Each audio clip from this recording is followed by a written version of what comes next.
I understand you. Dear friend, I understand you. I know what it's like to wake up in the morning and feel no strength. I know what it's like to look at a to-do list and feel the weight of responsibility pressing on your chest.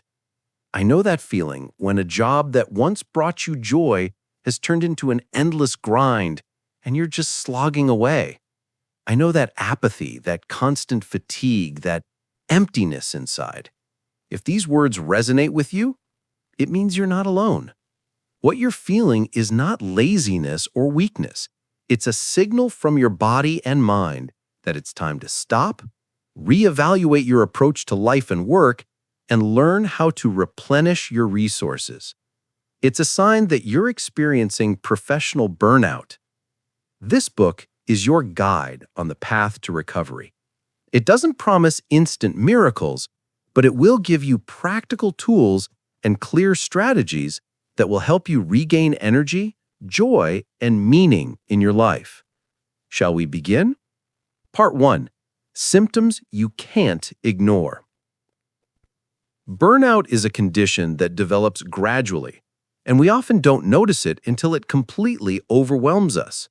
Here are the main symptoms to watch out for. Emotional exhaustion. You feel drained, as if the plug has been pulled on your strength and emotions. You may become irritable, cynical, or, on the contrary, completely indifferent to everything happening around you. Reduced effectiveness. You notice that it has become harder to concentrate. Tasks that you used to handle easily now take a lot of time and effort. You start making more mistakes, and your motivation drops to zero. Depersonalization. You start to see your colleagues, clients, and even your loved ones not as people, but simply as functions. This manifests as indifference, cynicism, and sometimes even rudeness. Physical symptoms. Your body also suffers from chronic stress. Insomnia, constant fatigue, headaches, and digestive problems can all be signs of burnout. If you recognize yourself in even one of these points, don't panic.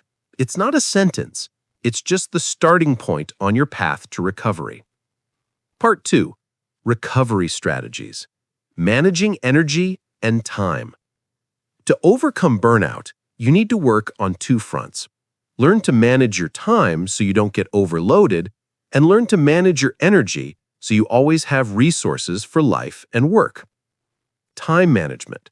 Work smart, not to exhaustion. Plan, but don't overload. Break down large tasks into small steps. Remember that a to-do list isn't a list to be completed in one day. Your goals should be realistic and achievable. Use the 80-20 rule. Focus on the 20% of tasks that bring 80% of the results. Learn to distinguish what's important from what's secondary, and don't spread your attention thin on trivial matters. Practice the Pomodoro technique. Work for 25 minutes, then rest for 5 minutes. After 4 such cycles, take a longer break. This simple method helps you maintain concentration and avoid fatigue. Learn to say no. This is one of the most important skills. Don't be afraid to decline requests that are outside your responsibilities or simply don't fit into your schedule. Delegate if you can. If possible, pass some tasks to colleagues. Delegation not only helps you, but also fosters trust and responsibility within the team. Physical energy. Sleep. 7 to 8 hours of quality sleep is not a luxury, but a necessity. Go to bed and wake up at the same time to normalize your circadian rhythm. Movement and nutrition. Don't forget about physical activity. Even a 30-minute walk or a short workout can help relieve stress and boost your mood. And of course, a balanced diet is your fuel. Emotional energy. Hobbies and interests. Find an activity that brings you joy. It can be anything: drawing, music, reading, hiking. The main thing is that it's an activity for your soul, not just to check a box. Social connection. Spend time with loved ones and friends. Support is a powerful resource that helps you cope with difficulties. Digital detox. Take regular breaks from gadgets and social media. Information overload can be very tiring. Mental energy. Meditation and mindfulness.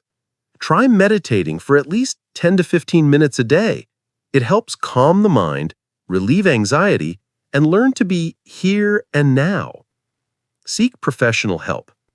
If you feel like you can't cope on your own, don't be afraid to talk to a psychologist. It's not a sign of weakness, but a sign of strength and self-care. Part 3. Your personal action plan. Reading about burnout is the first step, but to really change something, you need to start acting. This part of the book is your roadmap. We'll break down the process into small, manageable steps. Step 1.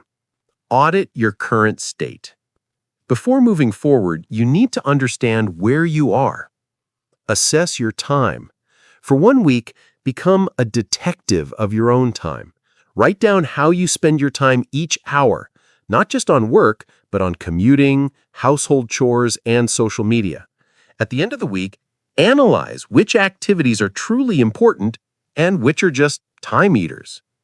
Assess your energy. Each evening, rate yourself on a scale of 1 to 10, 1 being complete exhaustion, 10 being a surge of energy. Try to correlate this with what you are doing throughout the day. This will help identify the activities that drain you and those that, on the contrary, give you energy. Identify your triggers. Which situations or tasks cause you the most stress? It could be interacting with a specific colleague, meetings, deadlines, or something else. Step 2. Create a time management plan. Now that you know your weak spots, you can fix them. Start small. Don't try to implement all the techniques at once. Choose 1 or 2 that seem most suitable for you. For example, start with the Pomodoro technique. Use it for at least 1 hour a day for a week to get used to it. Schedule time for yourself. In your work calendar, plan not only tasks, but also breaks. Write down 1300 to 1330, lunch without a phone. 1600 to 1615, walk. Treat these meetings with yourself as seriously as you would work meetings. Master the Eisenhower matrix. Divide all your tasks into 4 categories. Important and urgent, do immediately. Important but not urgent, plan. Not important but urgent, delegate. Not important and not urgent, postpone or eliminate. Focus on the second category. That's where the key to preventing stress lies. Implement energy rituals. To constantly replenish your resources, you need daily habits. Morning ritual. Start your morning not by checking email and social media, but with something pleasant. This could be 10 minutes of meditation, a cup of coffee in silence, or light exercises. This ritual will set a positive tone for the entire day. Evening ritual. End your day in a way that helps you relax. Put away gadgets an hour before bed. Read a book, take a warm bath, listen to calm music. Micro breaks. Inoculate your day with short, mindful pauses during your workday. Look away from the screen, take a few deep breaths, look out the window. These micro doses of rest are very important. Find your island. This is a place or activity where you feel safe and no one bothers you. It could be a quiet corner in a park, your favorite cafe, or simply your room where you can be alone with yourself. Conclusion. Start with yourself and start now. Burnout is not an end, but merely an invitation to change. It's a chance to stop running in order to start living. You are the most important project in your life, and only you can decide what it will be. Start with 1 small step today. Make yourself a cup of your favorite tea. Go outside for 10 minutes, or say no to one non-essential task. And remember, every small step brings you closer to a life where work brings joy and your energy never runs out. Remember the person who woke up without strength and looked at the to-do list with dread? That person had the courage to start reading this book. That was your first step. This is your journey back to yourself. I believe in you.